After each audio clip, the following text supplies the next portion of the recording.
लेकिन मैं आपके चैनल के माध्यम से बताना चाहूँगा कि इस सरकार पर कभी भी आप भरोसा मत करना। हल्का बड़ौदा में जो इन्होंने घोषणा की उसका सब विपरीत हुआ। आज तक एक भी काम वहाँ नहीं हुआ।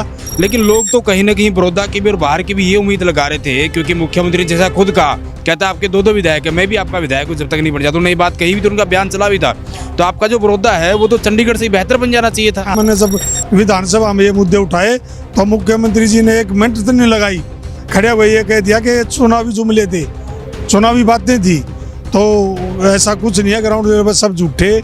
इससे झूठी सरकार आज तक हरियाणा प्रदेश में नहीं आई। कम से कम 20,000 की जीत है, जीत निश्चित है।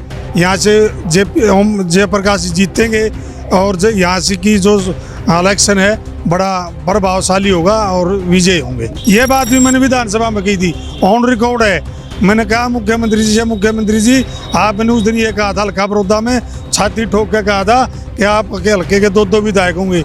लेकिन क्या हल्का बड़ौदा ने चौधरी भूपेंद्र हुड्डा को इंदुराज नरवाल को चुना, अच्छा व्यक्ति चुना, इसमें क्या तो बुराई कर दी। हरियाणा प्रदेश को वही विकास में एक नंबर लेके जाना है, भ्रष्टाचार मुक्त करना है और खिलाड़ियों में नंबर 1 करना है और शिक्षा को बहुत ऊपर लेके जाना है। नमस्कार, स्वागत है आपका। मैं हूं सुरेंद्र नैन। बिंदास हरियाणा की चुनावी यात्रा में अभी फिलहाल हमारे साथ बड़ौदा से कांग्रेस के विधायक इंदुराज नरवाल उर्फ बालू जी हैं। बालू जी, पहले तो बहुत बहुत स्वागत है आपका। बहुत बहुत धन्यवाद। आपके सभी दर्शकों को मेरी तरफ से हाथ जोड़कर राम राम जी। बालू जी, आपसे बात करना इसलिए भी जरूरी है क्योंकि अगर हम गठबंधन सरकार की बात करें तो सबसे पहला उपचुनाव यानी कि जो सेकंड टर्म है खट्टर सरकार की, वो बड़ौदा में हुआ। बड़ौदा में तमाम वो वादे किए गए थे। आप जो उपचुनाव जीत के आए, यहाँ फिर आप उपचुनाव में आपकी ड्यूटी लगी है, क्या कुछ कहेंगे, कैसा माहौल आप देख पा रहे हैं? देखिए, जैसा आपने देखा हल्का बड़ौदा का जब उपचुनाव हुआ तो हल्का बड़ौदा में हरियाणा की पूरी सरकार जी 4 महीने पहले वहीं से एक उन्होंने सेंटर चलाया। वहीं मंत्री, मुख्यमंत्री, उप मुख्यमंत्री, सभी मंत्री गली गलियों में घूमे और उन्होंने बड़े बड़े वहाँ वादे किए। उन्होंने मुख्यमंत्री जी ने बड़े मंचों से, रैलियों में भी, जनसभाओं में घोषणा की कि हल्का बड़ौदा को हम IMT देंगे। 2 राइस मिल की घोषणा की, यूनिवर्सिटी की घोषणा की और बहुत हजारों करोड़ का प्रोजेक्ट की भी वहाँ घोषणा की। लेकिन मैं आपके चैनल के माध्यम से बताना चाहूँगा कि इस सरकार पर कभी भी आप भरोसा मत करना। हल्का बड़ौदा में जो इन्होंने घोषणा की उसका सब विपरीत हुआ। आज तक एक भी काम वहाँ नहीं हुआ। और बड़ी बात ये देखो, आप मुख्यमंत्री का बड़ा पद होता है, मुख्यमंत्री पर पूरा, उससे कोई सी भी स्टेट का मुख्यमंत्री हो, उसका हर आदमी, हर नागरिक उस पर भरोसा करता है कि मुख्यमंत्री जी ने जो कह दिया सो हो गया। सर्वे सर्वा होता है और उनकी लोग लगी मानते हैं, जैसे हमने हरियाणवी भाषा में कहते हैं। लेकिन ऐसा कुछ नहीं हुआ। मैंने जब विधानसभा में ये मुद्दे उठाए तो मुख्यमंत्री जी ने एक मिनट तक नहीं लगाई, खड़े हुए ये कह दिया कि चुनावी जुमले थे, चुनावी बातें थी। तो ऐसा कुछ नहीं है, ग्राउंड लेवल पर सब झूठे। इससे झूठी सरकार आज तक हरियाणा प्रदेश में नहीं आई। और अब आदमपुर की अगर हम बात करें, आदमपुर में भी बड़ी लहर है और वहाँ से बालू, यहाँ से JP शेर, दोनों विधानसभा में गूंजने काम करेंगे। लेकिन नरवाल साहब, आपने बड़ौदा की तस्वीर बताई, आदमपुर पर भी हम बात करेंगे। लेकिन जैसा आपने कहा कि मुख्यमंत्री सर्वे सर्वा होता है, लेकिन लोग तो कहीं ना कहीं बड़ौदा की भी और बाहर की भी ये उम्मीद लगा रहे थे, क्योंकि मुख्यमंत्री जैसा खुद कहा, कहता आपके दो विधायक है, मैं भी आपका विधायक हूँ, जब तक नहीं बन जाता। नई बात कही भी तो उनका बयान चला भी था। तो आपका जो बड़ौदा है वो तो चंडीगढ़ से ही बेहतर बन जाना चाहिए था।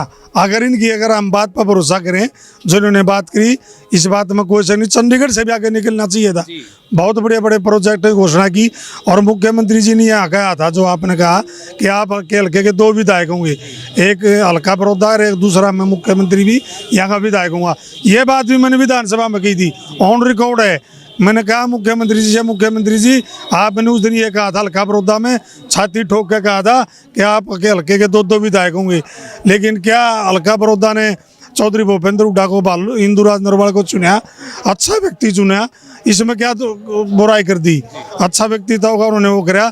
तो ऐसा मैं कहूँगा कि इन पर वैसे इतना होना नहीं चाहिए जो मुख्यमंत्री की जो जुबान है। हालांकि आपने विधानसभा के पहले जब सेशन में गए आप जीत के आपने बोला कि मैं वही विधायक हूँ, अब विधायक बनकर आ गया हूँ। अगर हम आदमपुर की बात करें बालू जी, बड़ौदा में आप कहीं ना कहीं जीतने में कामयाब रहे, उसके बाद ऐलनाबाद का हुआ, चलो वहाँ से वो विधायक जीत गए, लेकिन आदमपुर को कहीं ना कहीं भजनलाल परिवार का गढ़ कहा जाता रहा है। जेपी जयप्रकाश आपके उम्मीदवार है, पहले भी चुनाव लड़ चुके हैं, कितना मजबूत आप यहाँ देख पा रहे हैं? बहुत बड़ा मजबूत है यहाँ। कम से कम मैं आपके चैनल के मैं बताना चाहूँगा, कम से कम 20,000 की जीत है, जीत निश्चित है। यहाँ से जयप्रकाश जी जीतेंगे और यहाँ से की जो इलेक्शन है बड़ा प्रभावशाली होगा और विजय होंगे। नरवाल साहब, आप जहाँ जीत की तरफ आश्वस्त है, वही अगर हम विधायक की बात करें जो यहाँ से विधायक थे कुलदीप बिश्नोई, उनका गढ़ भी है, वो तो ये कह रहे हैं कि कांग्रेस के पास तो कोई उम्मीदवार नहीं लड़ने वाला, ये तो जेपी को आगे सरका दिया इन्होंने। नहीं, जेपी कांग्रेस का उम्मीदवार है। अगर उम्मीदवार की बात करें तो और सभी पार्टियों के पास कोई कैंडिडेट ही नहीं था। सब 2 घंटे पहले कांग्रेस ही थे, कांग्रेस से ज्वाइन करा कर तुरंत टिकट देने का काम किया और कांग्रेस का गढ़ है, कांग्रेस का गढ़ रहेगा और कांग्रेस का ही कैंडिडेट। आदमपुर की जनता अंतिम में आपके ही प्रत्याशी को वोट क्यों दे? हमारे प्रत्याशी को इसलिए वोट दें कि हरियाणा प्रदेश को वही विकास में 1 नंबर लेके जाना है, भ्रष्टाचार मुक्त करना है और खिलाड़ियों में नंबर 1 करना है और शिक्षा को बहुत ऊपर लेके जाना है। और जो जैसा कि पहले था कि हर घर शिक्षा, जैसे अगर हम अनुसूचित जाति की बात करें तो पहली क्लास का भी अगर बच्चा एडमिशन होता था तो 1100 रुपये उनको प्रोत्साहन राशि देते थे और इसलिए शिक्षा बहुत आगे निकली। वही हरियाणा देखना चाहते हैं, इसलिए। शुक्रिया बातचीत करने के लिए। तो ये थे बड़ौदा से कांग्रेस के विधायक इंदिरा नरवाल उर्फ बालू, जिन्होंने कहीं ना कहीं आदमपुर उपचुनाव में जो कांग्रेस के उम्मीदवार है जयप्रकाश सारण उर्फ जेपी, उनकी जीत का दावा किया। हालांकि आने वाला समय बताएगा कि आदमपुर की जो जनता है वो आखिर किसको अपना विधायक चुनकर जो है चंडीगढ़ भेजने का काम करेगी। वीडियो जर्नलिस्ट विकास कुमार के साथ सुरेंद्र नैन, बिंदास हरियाणा।